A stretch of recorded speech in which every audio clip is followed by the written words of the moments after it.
Testing, 1, 2, 3.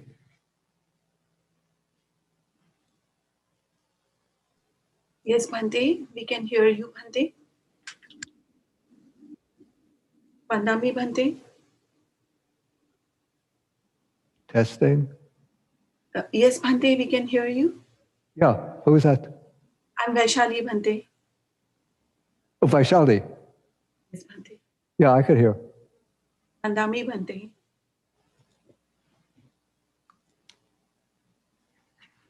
Say again.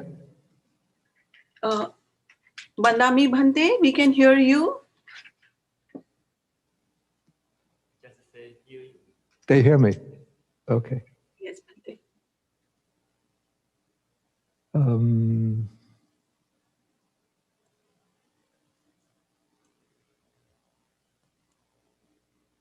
Oh, I have to join a meeting again.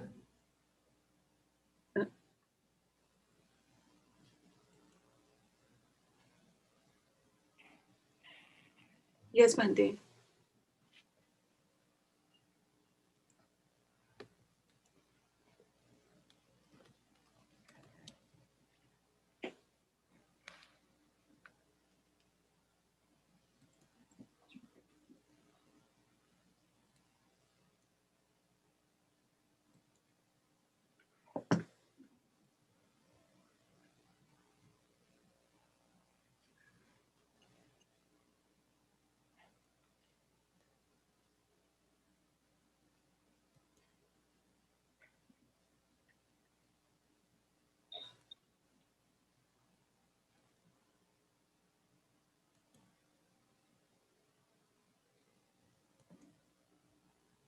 Okay.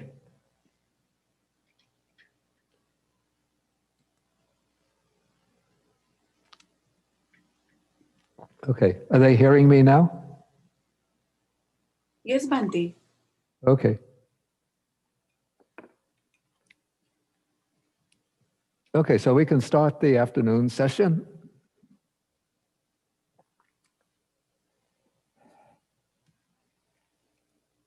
Okay, so we have been doing the first stages in the meditation of loving kindness.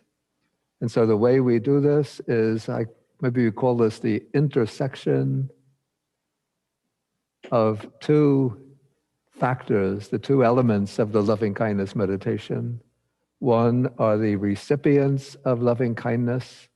And so we've been working with 5 recipients, starting with oneself as the basis, using oneself as the standard for understanding how all human beings and all living beings wish for their well-being and happiness. And then from there we move to what I call the benefactor, or a dear and respected person, then to a very dear, very close person, then to a acquaintance or the neutral person, and then at the end we bring in the aggressive or hostile person. So those are the recipients of loving kindness. And to develop loving kindness towards them, we've been using a formula with 4 phrases. May so-and-so be well, implying bodily and mental health. May so-and-so be happy, experiencing inner happiness. May so-and-so be safe, that is safe from all harm and danger. And then may so-and-so, may all of their good purposes, their good undertakings be successful, be fulfilled.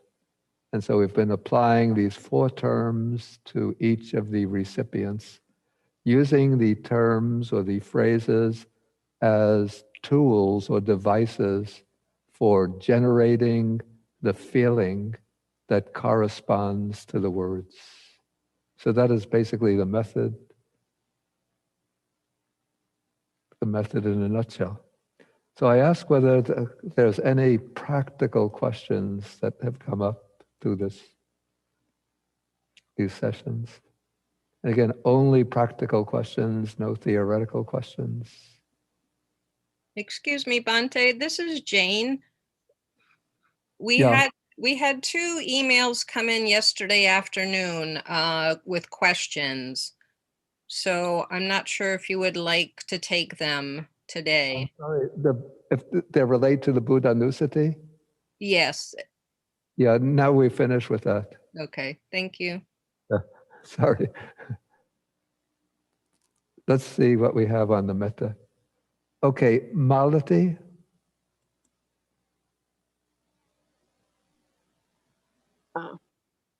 Bante, can you hear me?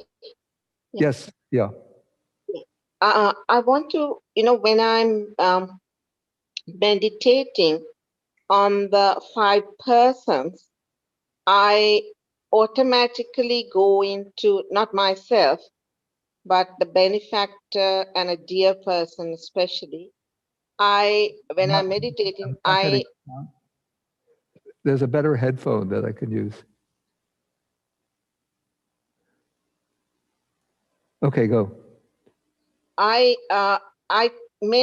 automatically mention their names think of them by their name rather than their image, which Bhante, you advise that we should have their image in our hearts. I try to, but when I go into thinking of them by name, is that all right? Yeah, it does. It doesn't matter. It's really whatever method brings the person to mind. I think usually when we think of a person, we think of their image, so that's why I suggest that. But if the name works better for you, doesn't matter. The really essential thing is to generate the feeling of goodwill, of good wishes towards the person. Thank you, Bhante. Okay. Okay, then when a person finishes, you've just did it, lower the hand. Okay, Ron? Yes, Bhante, can you hear me? Yeah. Bhante, you're saying when we do this loving kindness meditation, we should transfer the thought to our heart. And I would like to know, how do we go from, I'm having difficulty getting the images from the mind and transferring it to the heart. It isn't that one is transferring to the heart, but it's just that I find in my own experience that when I do loving kindness, that feeling of loving kindness tends to arise around the heart rather than in the head. Okay. Yeah, but you just try to do it wherever it arises. Don't worry about where it arises. Okay, so it doesn't have to arise in my heart. Wherever it comes, it comes. Yeah, wherever it comes, yeah. Okay, thank you. Okay, Jane, maybe you could go with the questions from yesterday just to see what they are. Okay, thank you, Bhante. Let me just quickly go over. Okay, so the first one, Bhante, is a question about the nature of these meditations as protective. And the question is, does the meditations help to protect a person from doubt?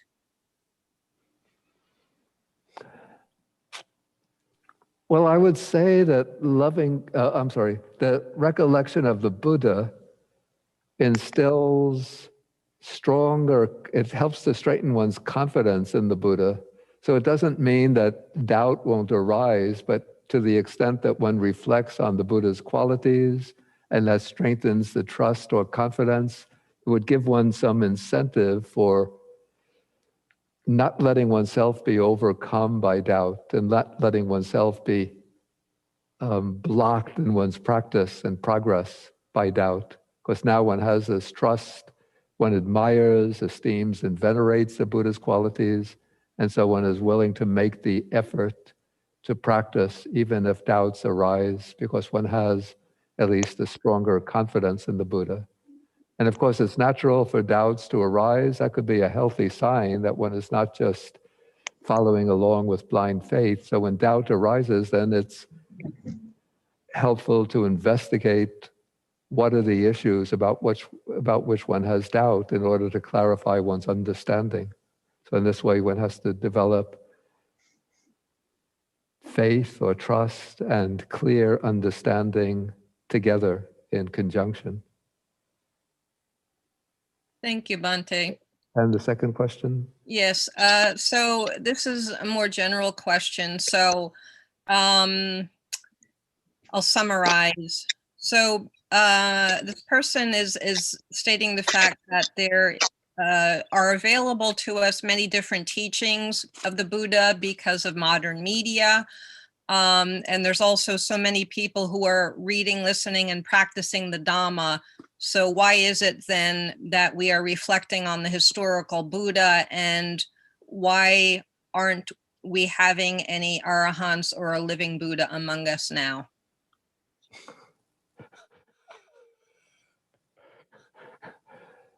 Well, the Buddha is the founder of the Buddha, we call the Buddha Sasana, the Buddha's dispensation, the Buddha's teaching. And he's the one that we look upon as being the ultimate refuge, the founder of the teacher, the founder of the teaching, the source of the teaching, and he's the first refuge that we go to. We start off by saying, Buddhang Saranang Gacchami. I go for refuge to the Buddha. And the Buddha himself in the text again and again recommends recollection of the Buddha. Why don't we have any Buddhas or Arhats among us now? First, it said that as long as the teaching of one fully enlightened Buddha exists in the world, it's not possible for another Buddha to arise, another fully enlightened Buddha to arise in the world.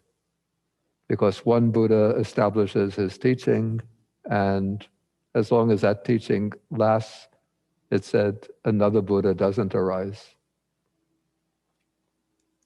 Why don't we have any arhats among us now? Thank you, How do we know that we don't have arhats amongst us now? There could be, there might be, we don't know. But in any case, we take as even the arhats look up to the Buddha as their refuge and their object of veneration. Even Sariputta, the highest of the arhats, always paid homage to the Buddha. So we recollect the Buddha, our Buddha. Okay, so that takes care of those questions. So now coming back to our participant list. Okay, Sayale Uttara.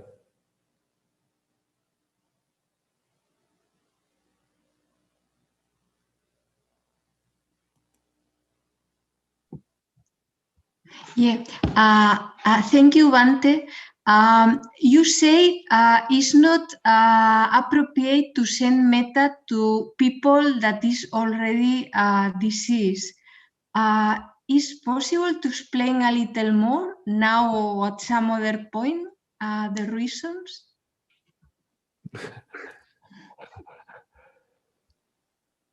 Well, one wants the person that one takes as the object of metta to be well and happy and to be safe and so on. And so for them to be well and happy, they have to be alive now when they pass on. Of course, I think you can. Well, what we do in Buddhist tradition, we do share merits with our loved ones who have passed away. And then we make the wish or aspiration, may they rejoice in these merits, and by rejoicing, may this lead to their well-being and happiness. So there is a kind of sharing of merits, which is done in the mood of loving kindness. But in the meditation on loving kindness, one is choosing the specific person in their present embodiment. And so to send wishes for the well-being and happiness of a person in their present embodiment, they have to be alive. Mm-hmm. Like if I take my mother who's passed away 20 years ago and try to send loving kindness to her as her former embodiment, as the woman from Brooklyn, New York. She's not there anymore, so she can't receive that loving kindness. I can share the merits if she's in the appropriate realm. May she rejoice in my merits. That could be done. But when I'm developing loving kindness towards that woman who lived in Brooklyn, she's not alive anymore. So I can't be sending the loving kindness to her in that particular embodiment. Okay. That's Thank my you, Bante. Thank you.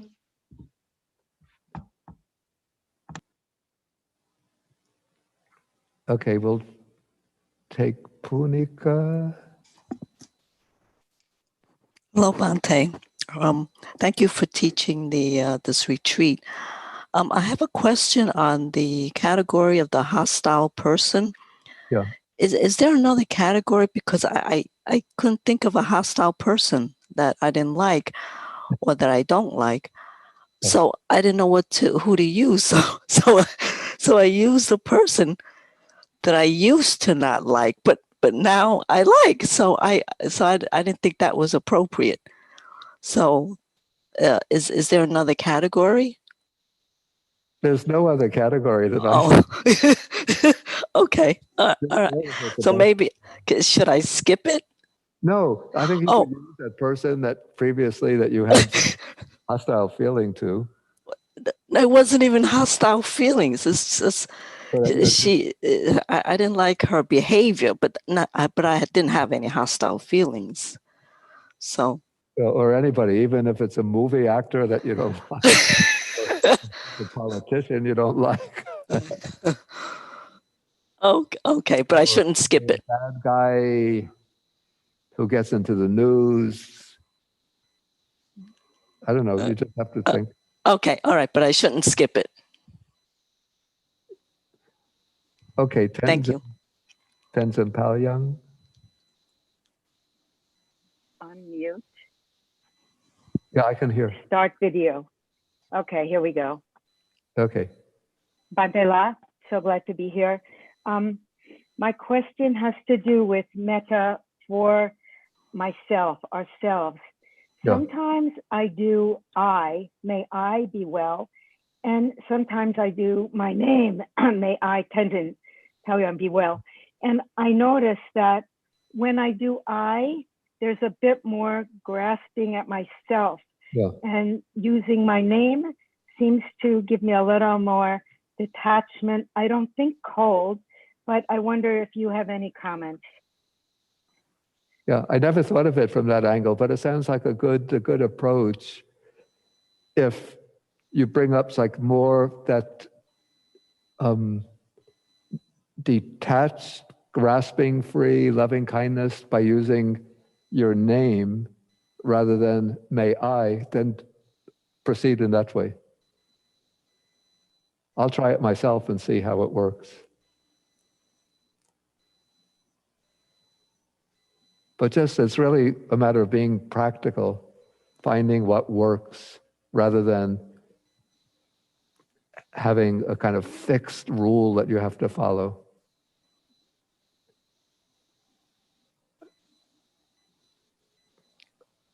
Okay, let us take, okay, Sandy.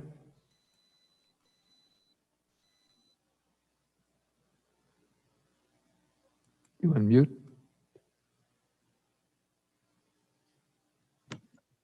Thank you, Bante. My question is, how does one proceed when one is unable to arouse feelings of loving kindness towards oneself? Thank you. In that case, if you're sort of more successful in generating the loving kindness towards others than towards oneself, then you could try that technique that Tenzin Palyang just mentioned of taking oneself as another person. In fact, this helps when you see yourself. This is the way it works for me, seeing myself, an image of myself. And so I'm thinking like I'm another person and there is Bhikkhu Bodhi and I'm directing the loving kindness towards Bhikkhu Bodhi over there, rather than I'm thinking, may I be well, may I be happy. but there's Bhikkhu Bodhi, and I'm just somebody with a different name, generating the loving kindness towards him. You could try that and see if that works.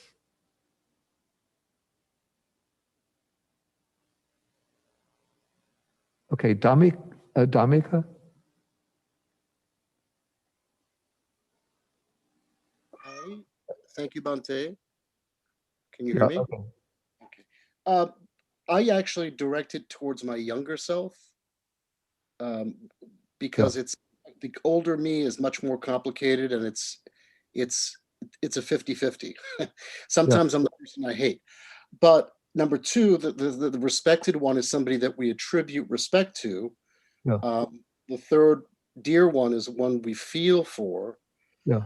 I'm having trouble. I still am having trouble with the last, not the neutral, but the one who we feel and also attribute bad things to, when they may be acting, what we think is out of delusion, greed, and stupidity.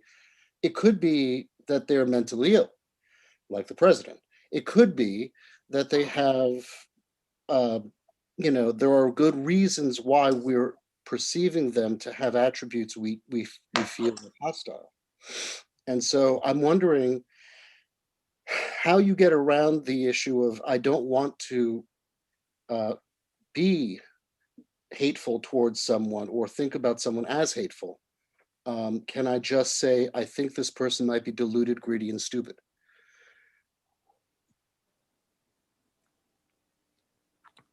I don't know. I don't think one should try too much to figure out motives and reasons, but we really just want to get the kind of person that we naturally have more difficulty feeling, sending good wishes to, and make the attempt to replace the either indifference or hostility or resentment we might naturally feel towards them, to replace that with benevolent wishes towards that person. So it's a practical matter of developing the appropriate kinds of feelings. And we don't have to dwell so much on figuring out what might be behind their behavior, whether they're mentally ill, whether they're being spiteful, whether they're being deluded. That's not so important, but just we take the person that we naturally, or through circumstances, we have some negative feeling towards, and we try to overcome that by replacing the negative feelings with good wishes of loving kindness.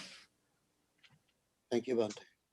Okay, I see there are two more questions. I'm going to have to ask those people to hold the questions for the question period in the late afternoon, because otherwise we'll be spending all afternoon on the questions rather than on the practice. And so now we're already over the question time. And so let us go back into the practice. And now we're going to proceed a little bit differently. We're still going to use the same 5 people, but now I'm going to give you more leeway to practice in the way, to experiment and practice and find the way that works for you. So I've been using for the formula all 4 phrases, but you might find one phrase works very well for me, another phrase doesn't work that way, or maybe I want to put a little more effort on one phrase, one wish, rather than the others. And so you find the way that is most effective for you. I'm going to call the people, so giving each one approximately 5 minutes, but you use the formula in whatever way is most effective in generating the loving kindness towards the recipient. This is where you take the responsibility for finding the approach, the pragmatic approach that works for you. Okay, so let us start then.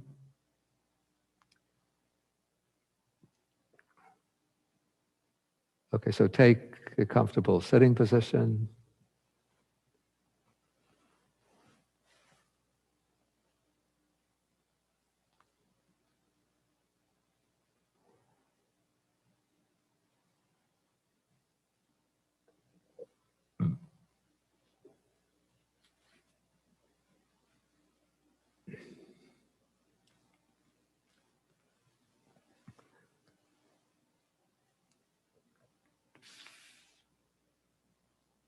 Settle into the felt sense of the body.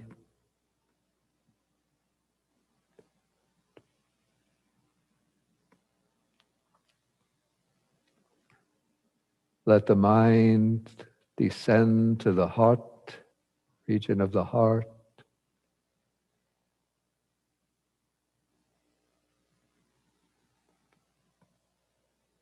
And if you pay attention, there should be a kind of soft, warm, gentle feeling in that region.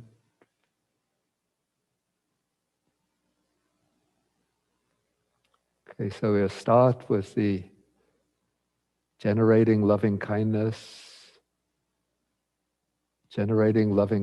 to ourselves. And again, use whatever phrases, whatever formulations work best for you.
Okay, now move to the dear and respected person, or the one we call the benefactor.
Okay, now switch over to the dear, very close person.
Okay, now switch over to the neutral person, the mere acquaintance.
Okay, now switch to the disagreeable person, whether they're hostile to you or not, somebody that you just feel kind of instinctive dislike for. If it's not somebody you know personally, somebody of kind of public figure.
Okay, come back now to your own body.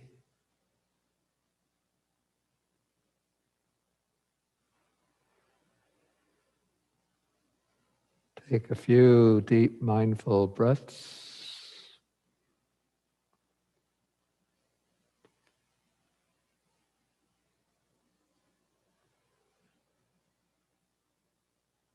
And then we could break the sitting and do a couple of rounds of walking meditation. So 2:43 now. So 2:53 we will resume our sitting.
Okay, we res-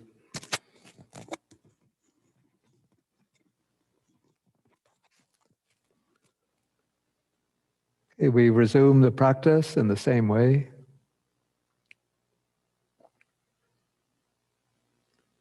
Okay, so we begin with ourself.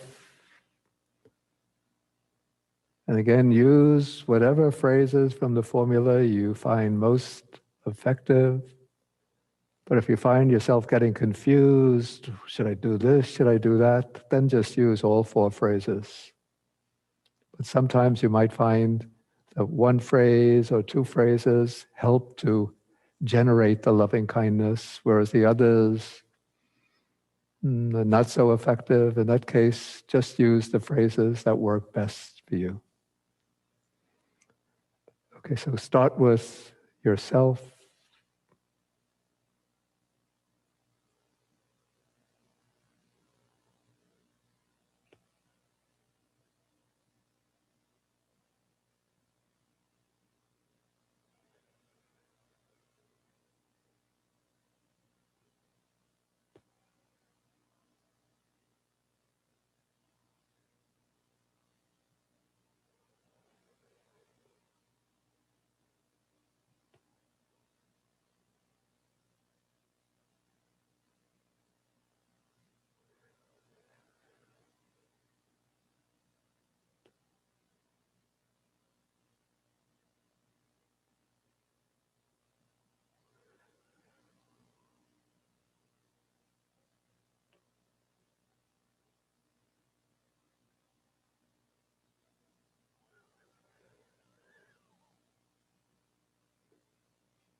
Okay, now move to the dear and respected person or the benefactor.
Okay, now switch over to the very dear, very close person.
Okay, now you move to the neutral person,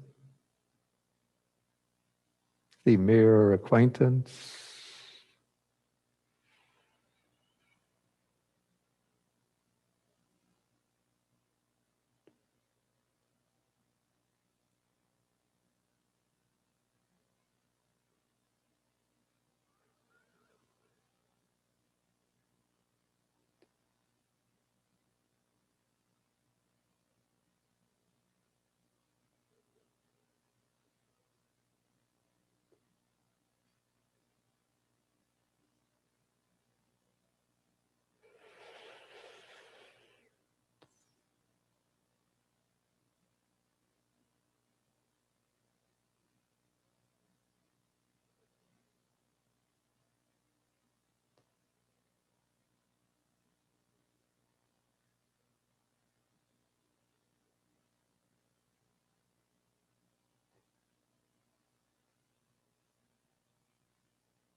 And now we move to the disagreeable person or the hostile person.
Okay, now you could come back to your body, felt experience of the body.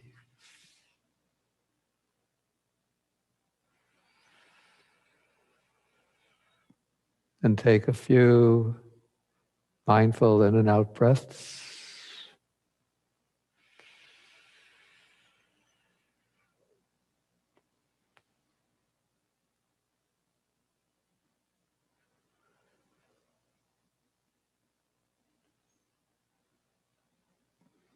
And then we end the session by rubbing the palms.